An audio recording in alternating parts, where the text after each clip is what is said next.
I once dug up my dead hamster and gave it a wash.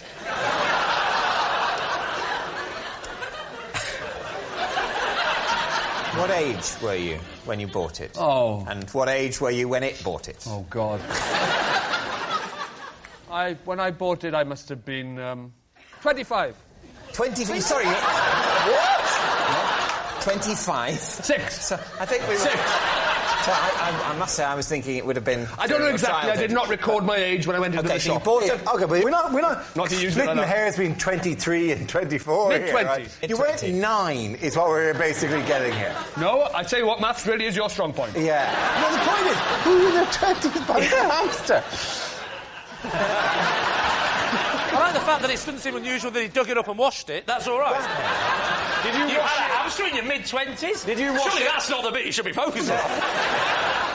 Did the hamster have a name? Yes, so his name was... Yanto. How's that spelled? I-A-N-T-O, I think. Does it to be honest, I never had cause to write his name down. You don't have to worry about the spelling of any pets, really. They just crop up. I think there are times when you have to write... You might be writing an email. Yeah. With news to a loved one. By the way, Yanto's looking peaky. You're quite right, I did Did once... you not put a little tombstone, thus making it easy for you later to dig him up and wash him? He did have a tombstone, yeah, of sorts, yeah. And did he not have Yanto written on the tombstone? Tragically, there was already something written on his tombstone. What was it not? It was a lollipop stick. It had a joke on it. The hamster died and you buried it where? In the garden. How long was it under the earth before you dug it up? Was it sort of months later? No, probably a day or two. Was it in a container, a sort of hamster coffin? It was in a container, yeah. What was the container?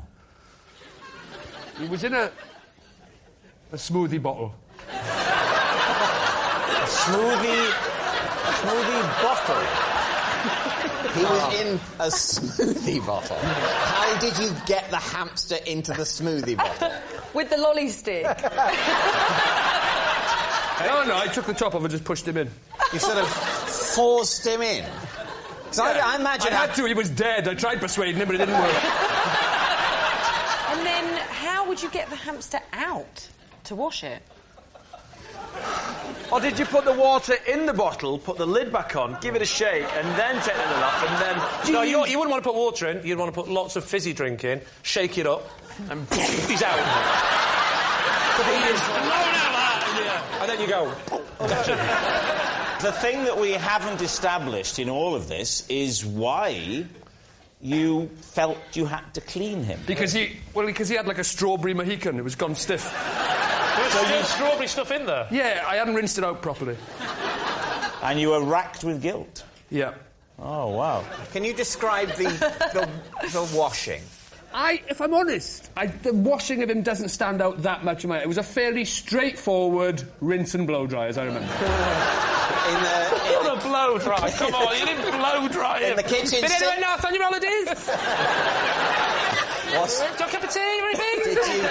Did you run the hamster under the kitchen tap? I washed as much of that strawberry smoothie out of his sticky, brittle hair as I could. And said our goodbyes and buried him in the garden. So did you feel like you'd done the right thing? Yeah, definitely, yeah. Thanks, Rob. I did, yeah. That's good. That's good to nice. know. Do you think he's telling the truth? I don't. No. Maybe a quick flick under the tap, but I don't think he'd spend time scrubbing down the... So you're saying lie? We're saying it's a lie. Saying it's a lie. Yeah. Rod, the hamster, the burial, the resurrection. Is it the truth, or were you telling a lie? Obviously, it's true.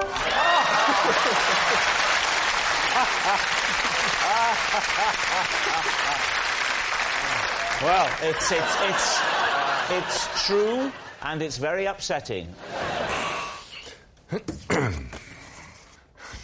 A little chimpanzee once came to my house for tea. David's team, what do you think? A little chimpanzee. How little? A tiny chimp, about this high. And did it come alone? It preceded an expected guest. Was that gorilla? What did it eat? Well, we tried Marmite because it was a Sunday afternoon and we were having sort of tea and Marmite toast, and that's what my kids liked. But it turned its nose up at that, so we gave it cheese and tomato sandwiches, and she opened them up and took the inside and seemed to be quite happy with that. Probably on a no-carbs diet. What's a chimpanzee doing coming round Good question. to your house for tea? She was with the friend who was expected, and the friend who was expected was running late, and she sent the chimpanzee on ahead.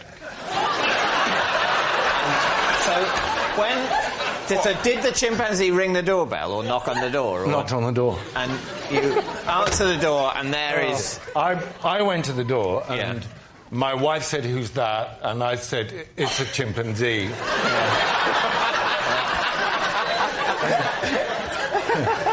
She said, "What does it want?"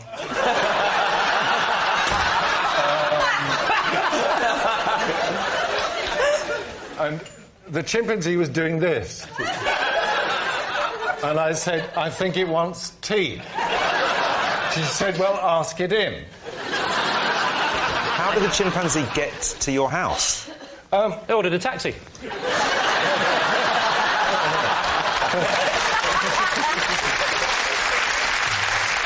I'm not a courageous man. If I was answering the door and I saw a chimpanzee, I wouldn't invite it in for tea. I'd be afraid. I'm not keen on wasps. Really? And they're much, much smaller than chimpanzees. Who was the friend? Was it Michael Jackson? I mean, who were you receiving? It was a lady that I had worked with quite some time before this afternoon. Why did she have a monkey? Because she had very few friends.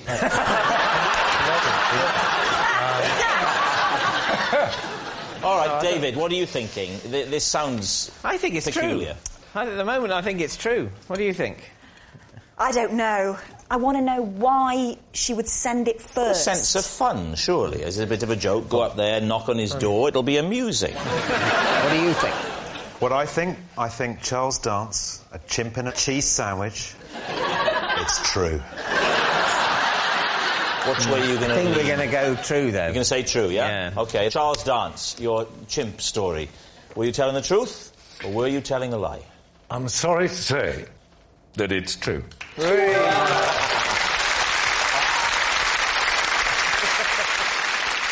Yes, it's true. A little chimpanzee once went to Charles's house for tea. It's Lee. I can smell if there is a dead fly in the room.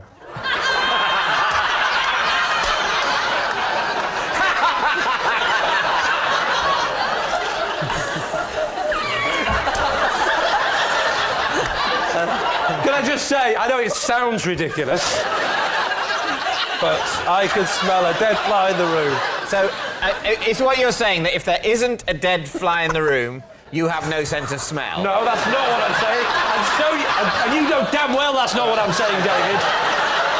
No, I can smell if there is a dead fly in the room. I can smell the dead fly. So is there a dead fly in here? Hold on. No, I can't smell a dead fly in this room, obviously. This is what we call a normal-sized room. I see. OK, we're a room in my house. How do you prove this? Do you actually sniff it out? Can you actually, like a sniffer dog, you actually find the dead fly with your nose? Or you just go... No. I never told you I could find them. You can't locate it, you just know it's somewhere within the walls. Well, not within the wall. I'm not talking about flies that might have been killed by a serial killer and then sort of plastered in. Yeah. I can't smell them. I can't smell them. No, definitely not. Right, OK. But you can't locate them, you just know there's somewhere in the room. I can smell if there's a dead fly in the room. So where... How can you put it to the test? Because you might have been in a room in which there was a dead fly and you have not smelt it and said there is no dead fly in this room. And people have believed you, and yet lurking in the corner... It's a good question, Joan. It's a very good question, and I wish that I had a good answer. Just by the law of averages, there's been too many times when I've gone in a room and gone, there's a dead fly in this room, and quite often we will see the dead fly. What do you mean quite often? It has to be always. It has to be always. I can smell if there's a dead fly in the room, so I will go in and go, I think there's a dead fly in the room. That's just a polite way of talking, David. I don't go, there is a dead fly in the room! It's a fact every time! This room talks I talk more softly than you, David. I have a softer... I don't show off about my talents. Okay. I walk in a room and I go, I think there's a dead fly in this room. In fact, no, I think you'll find there is definitely. There always is.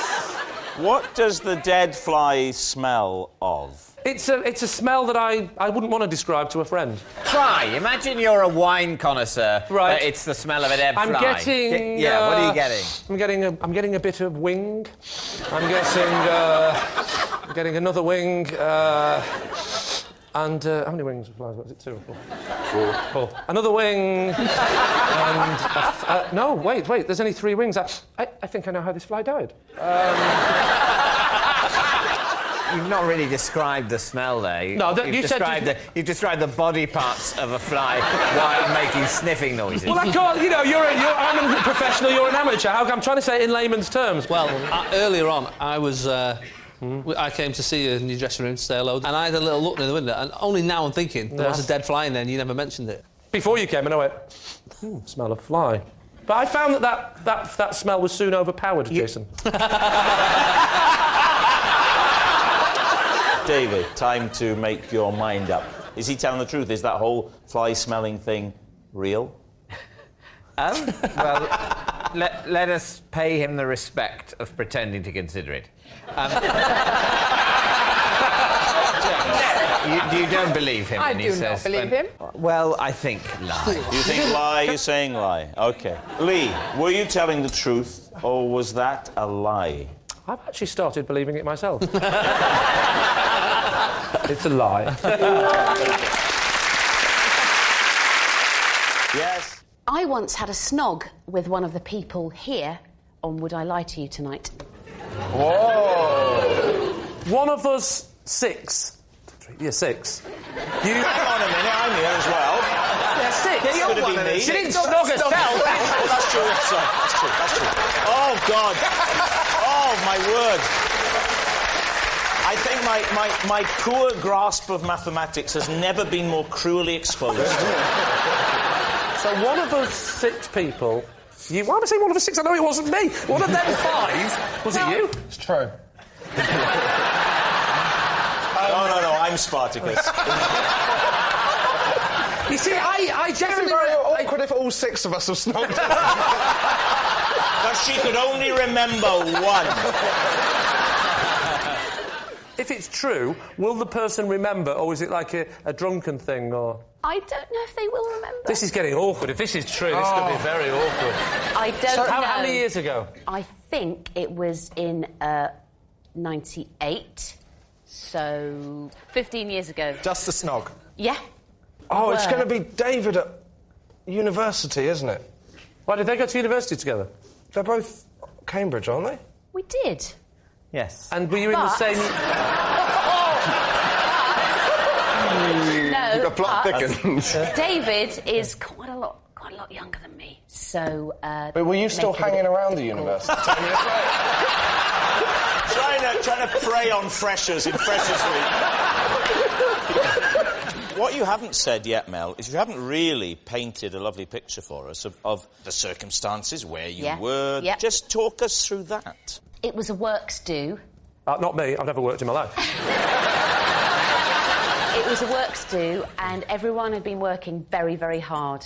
It was a long series, and it was the end of term party. Stop end of looking series at me, parties. Mel. What was the series? It was the England rugby team 2000. Was it a test series? It was a show back in the late 90s. Was it Late Lunch? It was called Late Lunch. So the show you did, Late Lunch, was the person you kissed a guest on the show, or were they a regular on it, or...? No, we were colleagues. This is a totally new type of round. This is... You stop trying to work out whether it's true or not, just who it was. Yeah. Who was it? Who was it that you kissed? Was it Rob? Please tell me when you kissed him he didn't do that. Who was it that you kissed? Dermot. It was Dermot. Dermot? It was Dermot. Wow.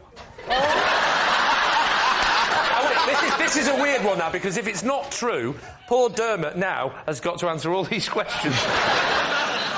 I don't think you're allowed to question other panellists. Oh, well, this is not his card. No, we're in new territory. This has never happened before. Rob, my proclamation is thus. You can quiz O'Leary. However, he doesn't have to answer unless he so chooses. Well, to be fair, that's true with everyone. We're going to be legally required to speak. If you want to make people talk when they don't want to, you have to waterboard them. I'm happy to waterboard him if you want to... Mel, what was Dermot doing in this show? Dermot was the guy responsible for getting the audience in. Has Dermot said if he remembers this? Dermot, do you remember this? That would scupper my team's chance. I can't answer that. Yeah, that's handy. You mean no? So you were working on... I was working on London. What was your position? I was sort of audience researcher, so... Oh, that's handy. Just what she just said, yeah? In 1998, were you in a relationship, or is it OK to push you on this? I'm not sure. You said at the time, Dermot, that you weren't in a relationship. Oh, well, he can't have been then. Yeah. OK. So what are you going to say then, Lee? What are you thinking? That's an interesting one, this, isn't it? What do you think? It feels plausible. Do you think? It's plausible. It is plausible. Definitely plausible. I just think O'Leary's been too kind of reticent on the details and the facts. Yeah, but he could be awkward because he doesn't remember, or he remembers very well and he's trying to play for his team. Gentleman doesn't tell. I think it's a lie. You think it's a lie? Based on O'Leary. Matt, what are you thinking on this? I'm not sure. I don't think the dates fit. Lie. Well, go with lie then. You're saying it's a lie? I think it might be true, but I'm going with my team and saying lie. Mel, it was a wonderful, wonderful tale. Was it true, or were you telling a lie? Well, Rob, gents, Dermot, I was telling the truth.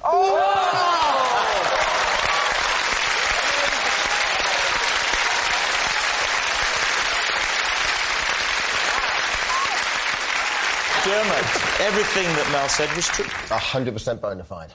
Yes, it's true. Mel did have a snog with Dermot O'Leary. I once sent out 30 professional photographs of myself to try and get an agent. I got just one reply advising me to destroy all copies of the photographs.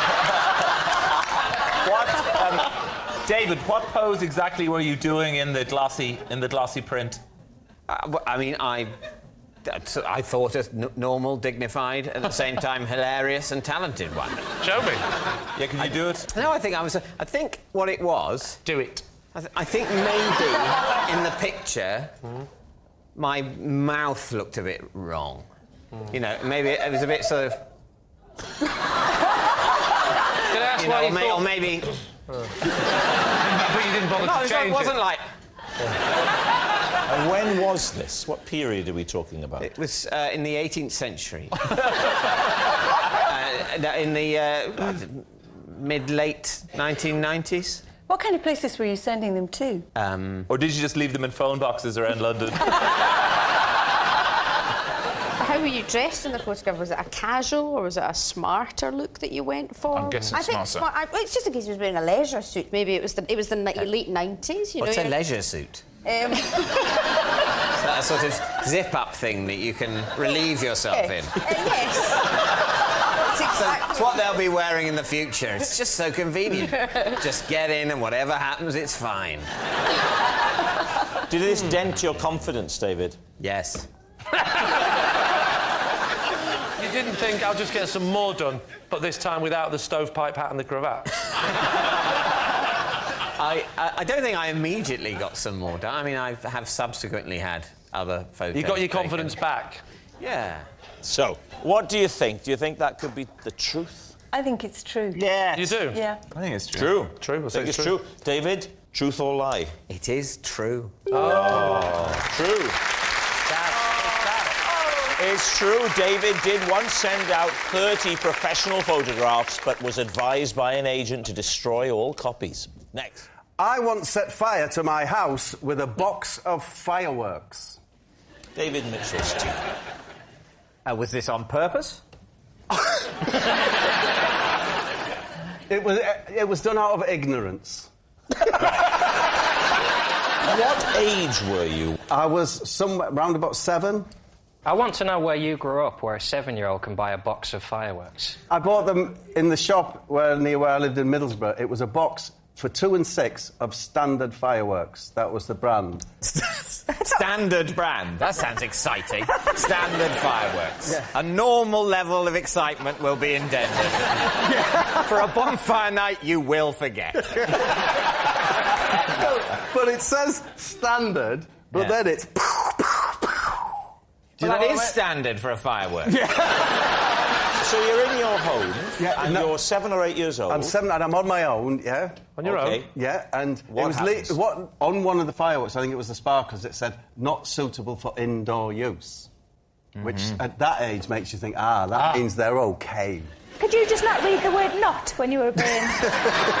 Did you think not was the brand? You go, oh, lovely, I love that not brand food.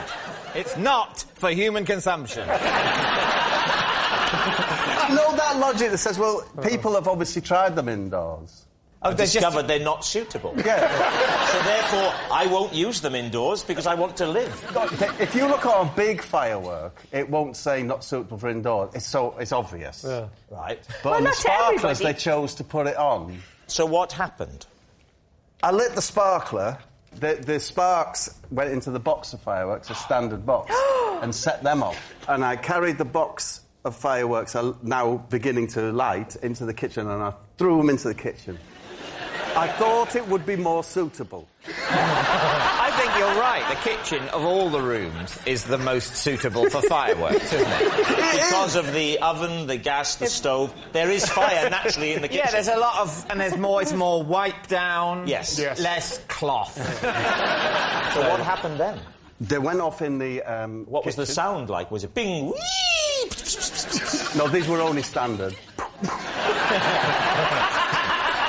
And, I remember, as I'm sat here now, wiping the scorch marks off the floor and thinking that my mum's going to kill me. Yeah. And so I'm going to be in big trouble. Then I went back into the living room. Unbeknownst to me, I dropped one. And the living room was completely engulfed in flames. It sounds to me that if you're on your own at home at 7, your mum's pretty laid back anyway. She said, son, will you sit here and look after these fireworks? Whilst I go out to the bingo. So, you lit the sparkler. A spark went into the standard box. Yes. The box starts to go... You go, uh-oh, I must get them into the most suitable room for fireworks. Yes. The kitchen. No need to go beyond the kitchen to the outdoors. Yeah. Mum said don't go out.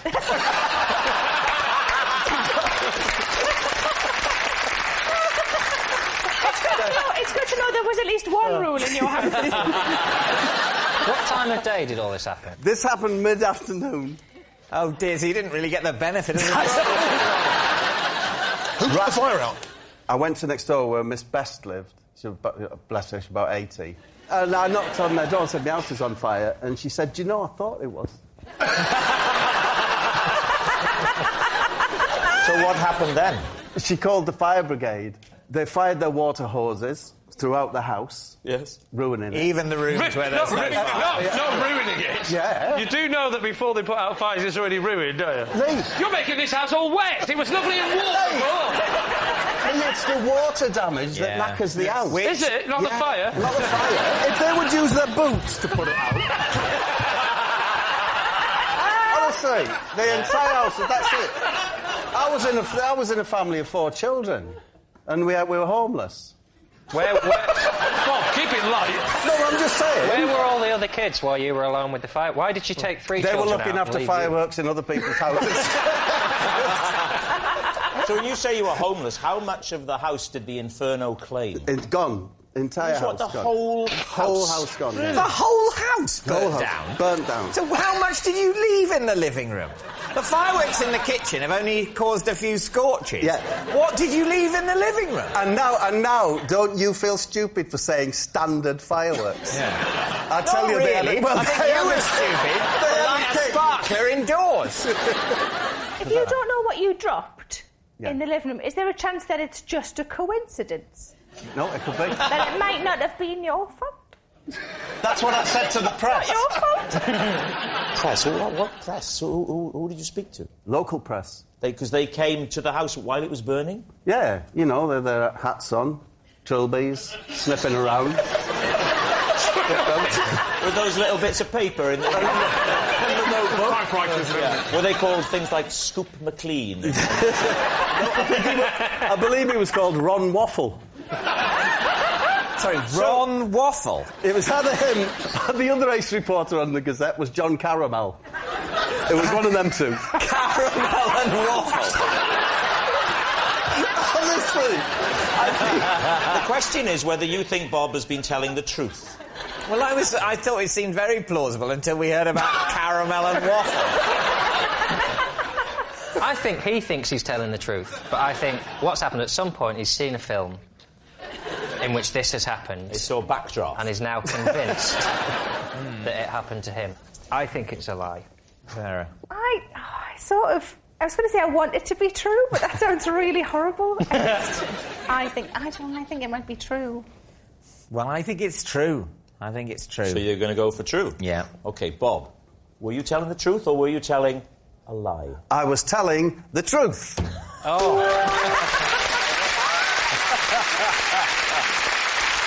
Our next round is called This Is My, where we bring on a mystery guest who has a close connection to one of our panellists. Now, this week, each of Lee's team will claim it's them that has the genuine connection to the guest, and it's up to David's team to spot who's telling the truth. So please welcome this week's special guest, Keith.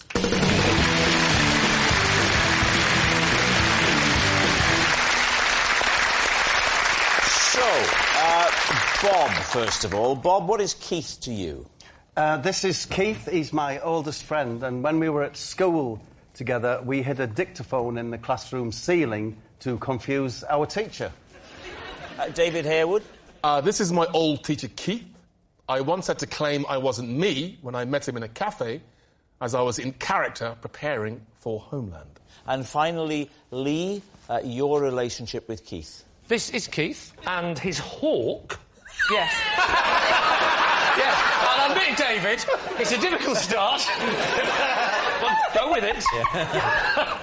This is Keith, and his hawk was supposed to land on my arm at a village fete, but instead stole the wig from the man next to me and flew off into a tree. So there we are. It's Bob's classroom prankster, it's David's blanked buddy, or it's Lee's hawk handler. David's team, where do you start? So, yes, David, he was a teacher at your school? Very briefly. What, a whole lesson? I mean, I don't know if... I mean, I would see him. But he didn't teach you? No, not teach He was someone who hung around a school, and he was... charitably, you assumed he was a teacher. But if he was at the school a short period of time, how did you even recognise him in the cafe? Oh, I knew it was him. He walked into the cafe and he said, "Hi, David," and basically I blanked him. It was literally the month before I went to America when I was doing Homeland, and I'd just been to see my dialect coach. He basically said I have to stay in my American voice. So Could you not have explained that to him in your American voice? I'm sorry, buddy, but I'm doing a wall here. I don't think it was ever as good as that, John, to be fair. I basically just had to say, I don't know what you're talking about. Oh, I'm remembering you now. Do the voice a bit more I straight. said, I don't know what you're talking about. Ooh, that did weird things to me. So your dialect coach said, you're in this role, you need to stay in this character. Yeah. Now the lesson's over, let's go to a very public place. Yeah. We are likely to encounter several people. Well, that's what you have to do. You have to stay in that voice. You have to have the confidence to stay in your voice. Why can't you just, turn it on like an actor? Oh, that's a cheap shot, Sarah.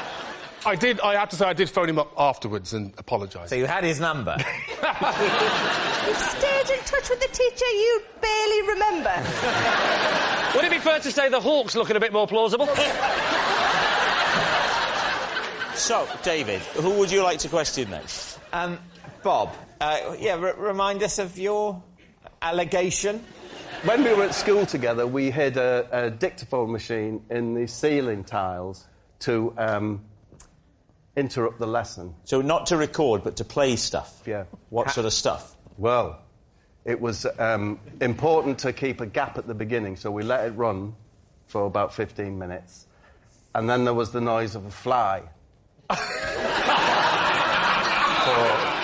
a brief period, then another period, to confuse the teacher. Where would you get the noise from the fly? You'd make the noise. We'd make the noise ourselves, Let's I'm hear not your paying fly for no noise. fly to do it. Let's hear your fly. You know, It does sound like a fly. Can I hear your bee? we didn't do a bee. Do you know how to do a bee? Just like that fly. Oh, no, it's more wholesome if it's a bee, isn't it? Show me the difference, David. Well, I don't know. I'm not... Do it. I would say, OK, a bee would be a sort of a foot... No, that's a bumblebee. a fly is Very good. That's good. Very good. Right. Do you see the way he just slipped straight in and out of character? So yes, there was silence. Yeah. Then a little bit of fly, silence, a little bit of fly, and then, quite loudly, but not to frighten anyone, the word wolf.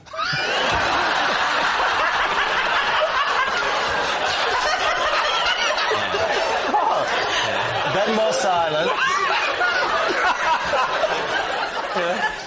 A bit more silence. Then Speedway Stadium. Like that. Speedway Stadium. Do you know, the idea was just to say kind of random things. He was a really nice teacher called Bill Whitlingham. How did Bill Whitlingham react to these random sounds? Well, Mr. Whitlingham left the room and said, "Can you sort this out by the time I've gone back?" Can you sort whatever it is that's going on? And there was a cupboard in the corner where, interestingly, it had like exercise books in it, pens and that, but it also had, in a little cage, a hand lion, which is a robotic, it's a battery-operated thing. What? Are you just saying any words that come into your head? In any order? It's a hand lion. And if hand lion? It's a robotic, animatronic hand lion, yeah? And if you'd been particularly good, he would put it on your hand and set it to lick it. Lick it. If you'd been particularly... Was this like a clockwork lion? No, it was remote control. It was remote control? Remote control. He had the controller in his desk, and he said, you've been actual such a good hand boy. Get out the hand lion, and you'll get a lick. And if you'd been bad, you put him on your hand and he'd strike. He'd strike at your hand. So the hand lion had two settings. It could lick or it could strike. Yes, good boy, bad boy. Right, very good sensible. boy, bad boy. Now, the only problem with it, of course, was... What, this story? It would... The only problem was, of course, if the batteries got low, it would get constipated. No, anyway, but in this cupboard, so we got up on the cupboard.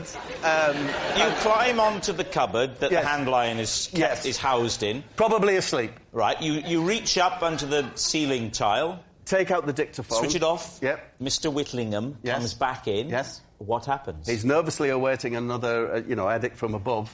Yeah. Doesn't come, we carry on with the lesson. British government and politics it was. There was a lesson called British Government and Politics? Yeah. Whole year on that? 2 years, it was A-level. For these sixth formers... Yes. A hand lion... a hand lion that can either lick or strike was what was used to express praise or the opposite to these 17 or 18-year-old students. And it was very effective. All right. Would you like to move on to the final claim? So, Lee, tell the story about Keith. I was at a village fete, and... Why were you at a village fete? I was helping out. What village? Thames Ditton. Why were you helping out at Thames Ditton Fete? Because I don't live too far away from there, and they asked me to help out, and I did a few little things, like I did a bit of tombola, a bit of announcing. Then I went over to judge the pig racing. The usual things you do at a fete, you know. The pig racing? Yeah. I don't know why I judged it, because surely first past the post, but... Well, no, I was doing a case of a dead heat. And what happened with the hawk and Keith and the wig? One of the things I had to do was to volunteer to stand there and learn. He had the little headpiece on where he'd teach the crowd basic falconry, I believe we call it. I'd stick the glove on and then hold this little thing. I don't know what it was, but I'm doing this. A small morsel of meat. Thank God you've been to one, because I haven't. Yeah. I'm holding a small morsel of meat. Then what happens? And then the swan comes down. The swan came down. So the hawk comes over, right? It comes over. There's a person missing from this story, and it's the mayor, right? The local mayor. I can't say it in I always Mayor. The mayor. The mayor, right? So the mayor of standing next to a horse. Yeah, so the local... So the mayor is doing his bit, but the mayor has got a wig on, right? The hawk flies over to go and land on my hand, but he lands on the mayor's head, and so he gets caught up in his what should we call them?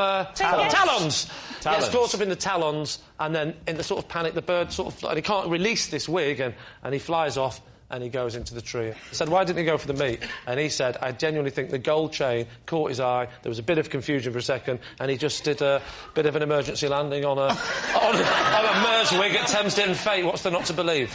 At that point, did you cry, oh no, the mare's hers over there?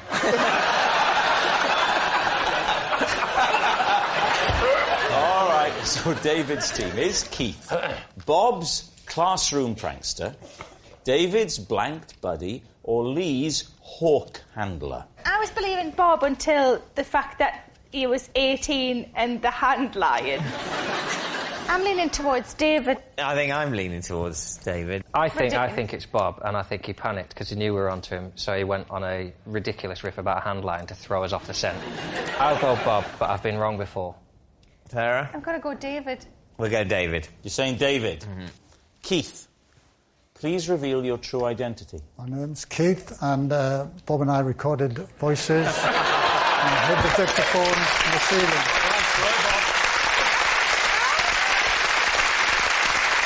Yes. Keith is Bob's classroom prankster. I would never have believed all that stuff about a hand line was completely true. Thanks very much, Keith. Thank you.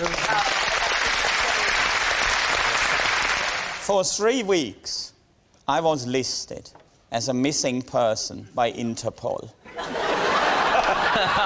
Wow. When did this happen? In the mid-90s. Where were you? Had you actually disappeared?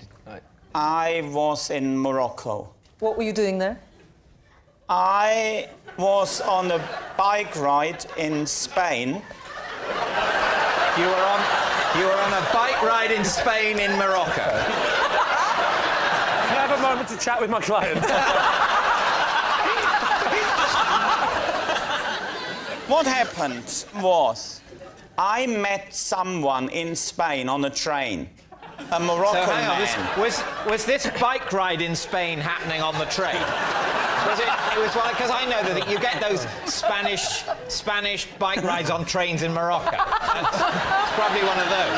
No, there was bad weather, and that's why I took the train from the north of Spain to the south of Spain, because apparently, according to the local newspaper, there was better, more agreeable bicycling weather. How did you then get into Morocco, though?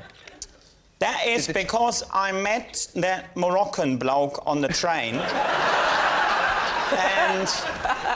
Which Moroccan bloke? Yeah, does he have a name? I can't quite remember, but it was Mohammed or something. But Mohammed the Moroccan, you met on the train in Spain. He asked me if I wanted to join him to go to Morocco. And then I thought, well, I've never been outside Europe. In for a penny, in for a pound. So you were picked up by a strange Moroccan on a train and agreed to go back to Morocco with him? What's the worst that can happen? How did you find out that you were on the Interpol list? I realised only once I rang my parents, once I was back in Spain. And I rang my parents, and for them it was like someone found them from beyond the grave. So why didn't you ring your parents from Morocco? Because that man, that Mohammed, he You remember Mohammed, don't you? Yeah. He was the man on the train. The Moroccan on the train. The Moroccan on the train who invited him back to his house. So and then when I was staying with Mustafa and his family... From what port did you leave Spain and into which port did you enter Morocco? Question. Well, we left Spain, if I remember correctly, from Algeciras and went over to Ceuta, which is one of the 2 Spanish enclaves in the north of Morocco. Good answer. I think you've just clutched victory from the jaws of defeat. How was it then resolved? How did you end up getting off of the list? Well, hang on a minute, we're jumping ahead here. What the hell he's did allowed you to in do that, Morocco? isn't he?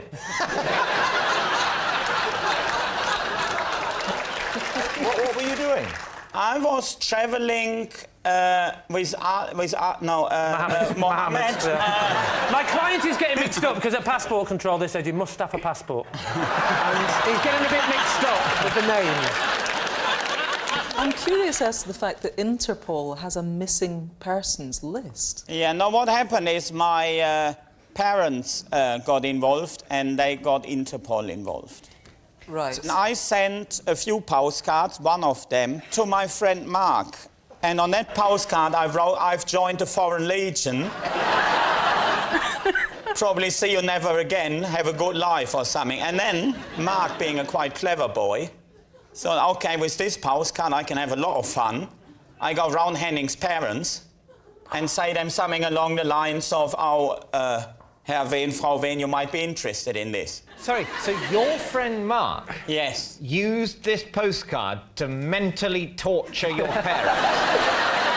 I'll make his parents think he's disappeared forever for a laugh. Where's German sense of humour?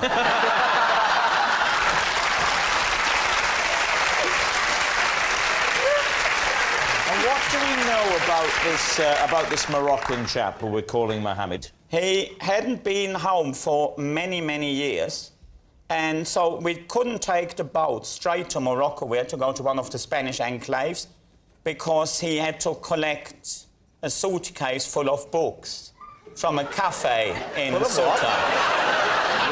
Why did he have a suitcase full of books? Because someone left them there for him. But why books in a suitcase? Well, it was back in the mid-90s, people were still reading. So he went to a cafe in the Spanish enclave of Morocco to collect a suitcase which he told you was full of books. Well, I suppose a friend of his left them there. Yes, but why? I mean, you know what it sometimes is like, isn't it? Like, well, I can't quite think of an example. But if he could, it would be like that. Yeah. This Interpol list that you were on, can you just elaborate on how your parents got you onto it? Well, they rang the consulate, and they rang all sorts consulate? The German one. Which German consulate? Well, the one in Morocco. They didn't ring the police, they rang the German consulate in Morocco. Well, that's how you would go about it, wouldn't you? It's no good ringing your local bobby. And what happens then with the list? Do you just... They have to tell Interpol, stop looking for Henning. We found I suppose so, yeah. Well, did they? For all we know, they're still looking for you now. I'm safe! So what do you think, David? Does any of that have the ring of truth, or has he made all that up? What do you think, Kirsty? I think it's so odd and inconsistent and unlikely that it must be true. Yeah, that's what I'm leaning towards as well. I think that as well. I think it's true. Yeah. Henning, was that the truth, or were you telling a lie? Well, this story is true. Please welcome this week's special guest, Ray.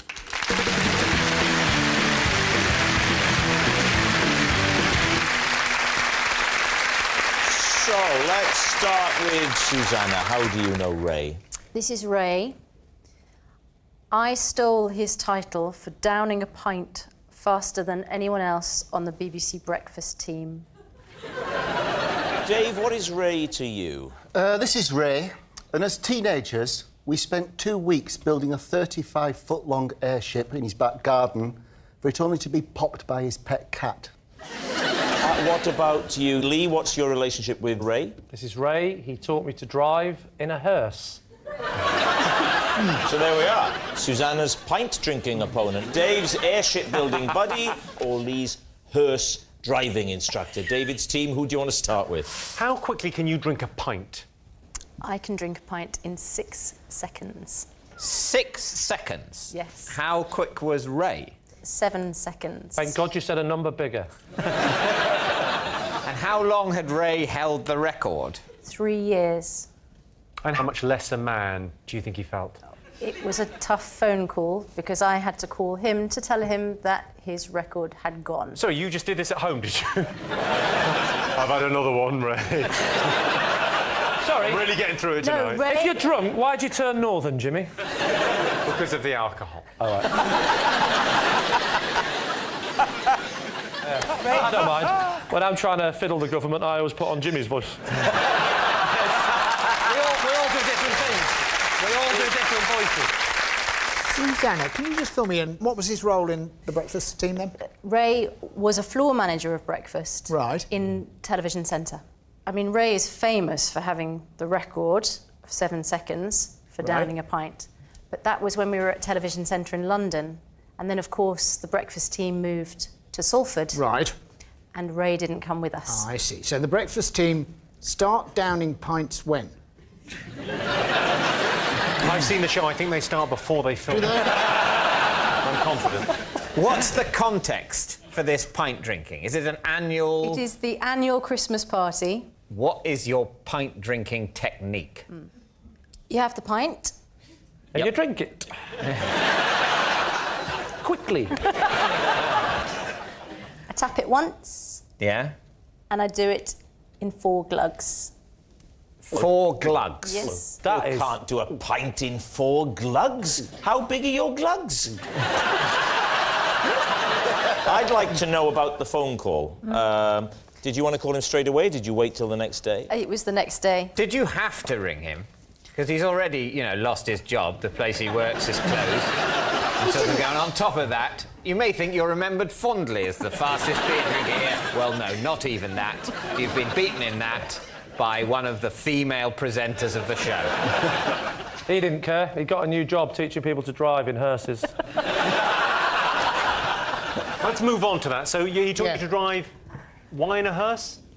Because that's the vehicle he owned, because he was a funeral director. So what does the sign on his shop say? Closed when he's teaching me. Why did he teach you to drive if he was a funeral director? Because he was a friend who was a funeral director. He just so happened to own a hearse. Where did this all take place? In the hearse. No, I know I sometimes said, can I have a lie down in the back if I was tired? Where did he come from? Southport. Southport, the streets of Southport. You went Yes. to How do you know I'm from Southport? I told him. Yeah. How do you know? Because we've been doing this programme for 1,000 years. Right, so you're in Southport. Is that you, David? Is that David? I know everything about you, including the fact that you did not learn to drive in a hearse. Nevertheless, we have to go through this. What age did you get your driving licence? About 22. Wow. 22? Why, what? About 22. Well, I was a did you late wait? developer. I don't think my he first girlfriend until 46. And I'm only 44. Give me a call in a couple of years. Actually, I'd like to ask you something. What the name of this funeral director? What, Ray's funeral directors? Ray's funeral directors? No, that's not my answer. I said, what? Ray's funeral directors? Yeah, and what was Ray's funeral directors called? I'll tell you now. I'll tell you what Ray's funeral directors was called. Yeah? Jones's funeral director. Jones, how does he do it? How does he come up with it so fast? When he took you out for these driving lessons, did it ever happen that you had, how shall I put it, a passenger in the back? No, but he did teach me once with a coffin in the back that didn't contain a body. It didn't contain anything. Before you go, what was in there? Did he? The Pardo have got a bit more protected over their fruit and veg. Should we move on to the airship? Yes, this is Dave. So you built an airship. I mean, this seems entirely plausible to me. You built an airship in your back garden? No, in Ray's back garden. We had a mutual love of dirigibles. And how old were you when you did this? 16. What did you build your airship out of? It was mainly air. No. No, it was plastic sheeting, but it was sculpted so it did form the shape of an airship. How can you sculpt sheeting? Because the way you cut it and you put it together, when it's blown up, it will assume that shape. And was there anything underneath it? There was meant to be, but it never got that far, really. When the cat jumped on it, it was kind of put it out of commission. Billowing in the wind behind it was a different cat. You have terrible trouble with cats. How did you inflate it? With a vacuum cleaner put on blow. So you blew it up with a vacuum cleaner. Do they have cleaner? blow function? I don't know. Do you do the vacuuming very often? God, no! No, what about engine? I don't know, I'd have to ask my people, but I imagine someone does. Yes. This is terrible to see 3 grown men who've never picked up a vacuum cleaner. Oh, I have picked I picked one up, yeah, but not for vacuuming. Yeah. So the idea was you actually get the shape formed and then you heat the air that you put in and hopefully it would have flown. How do you heat the air once it's already in there? Crafting a gondola with 2 camping stoves on. OK. It wasn't to carry people. You said crafting a gondola. Yeah, because now, we never I know got what that far all 3 of because- those words mean, but I can't get a concept out of them. In airship terminology, in dirigibles, it is a gondola that's suspended underneath the bag of gas. Oh, you know what? That fact alone, true. Have we changed channels? Where were you going to go? Venice. Just flying, really. It was I was thinking, next time I get locked in a bank, I want an escape plan. You see, I've been on an inflatables course where been on it. Hang on. What is an inflatables course? It's for people that keep letting down the girlfriend.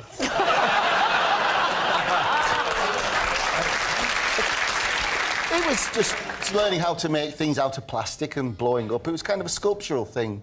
Now, let's go back to this cat. Did he jump from a tree or a wall? Backyard wall. Backyard wall. Yeah. So the cat saw this huge inflated thing and thought, I'm going to jump on it.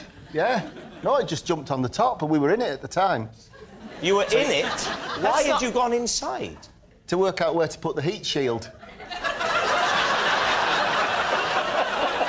Honestly, that's true. That's true. Not be any more true. To work out where to put the heat shield. True. Right, chaps, we need an answer. So, David's team. Is Ray Dave's airship building buddy, Susanna's pint drinking opponent, or Lee's hearse driving instructor? Let's go through, OK? So the her story, nonsense. I could imagine BBC Breakfast having a drinking competition. So can I. I'd remind you of the phrase, we were in there to see where to put the heat shield. You think we make that? And let's not forget the phrase, Jones's funeral director. I think he's a mate of Dave's. I think he looks so much like a mate of Dave's. If we stood them face to face, it would look like a vase. So you are saying, therefore... Airship! Airship, right. Airship. OK. Ray, please reveal your true identity. I'm Ray, and I built an airship with Dave.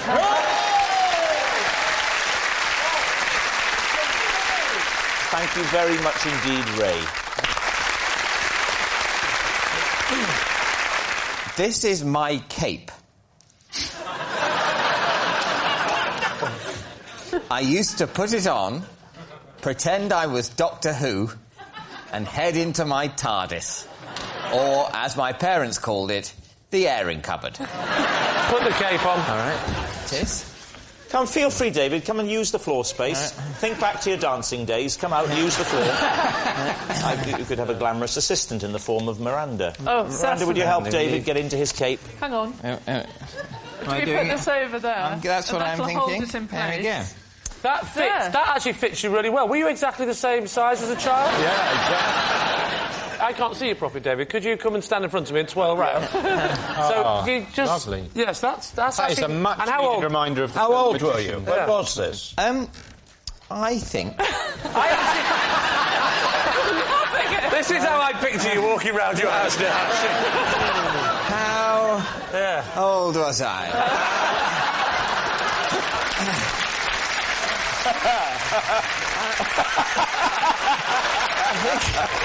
I think at the time I was first given this cape, I think I was about maybe 10. 10? In that cape? Maybe 9. It was too big for me initially. Right. Hang on a second. Whoa. When you were 9, so to give us an idea of the height, go down, just go give us knees, and we'll see how much it would have dragged. So that would have been you as... Hang on, it's Can I have your shoes for a second? Rocking. Can I take this off? What are you doing? Well, your shoes. Oh, I see. Right, sorry, An yes, idea yeah. how you might have looked in those days. Yeah. This is how the police do sort of ageing profiling. Yes. What would he have looked like a few years ago? Just get yourself on. Hang on. This one's got There we go. It'll be...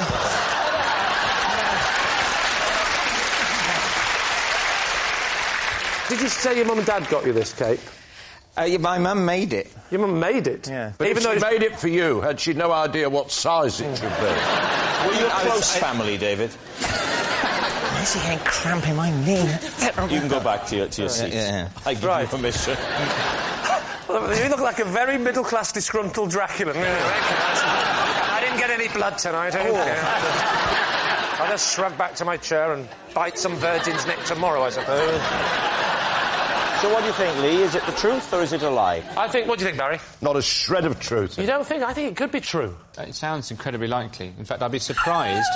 I'd be surprised if this is a habit that's actually finished. I imagine he's... So Barry says a lie. I'm the odd one out here, aren't I? You say true. I hope it's true. I think it's lovely. I think it's lovely as well, so I'll say it's true. You're going to say true. All right. David, truth or lie? It is, of course, true. Yes, it's true. David used to wear his cape and pretend he was Doctor Who.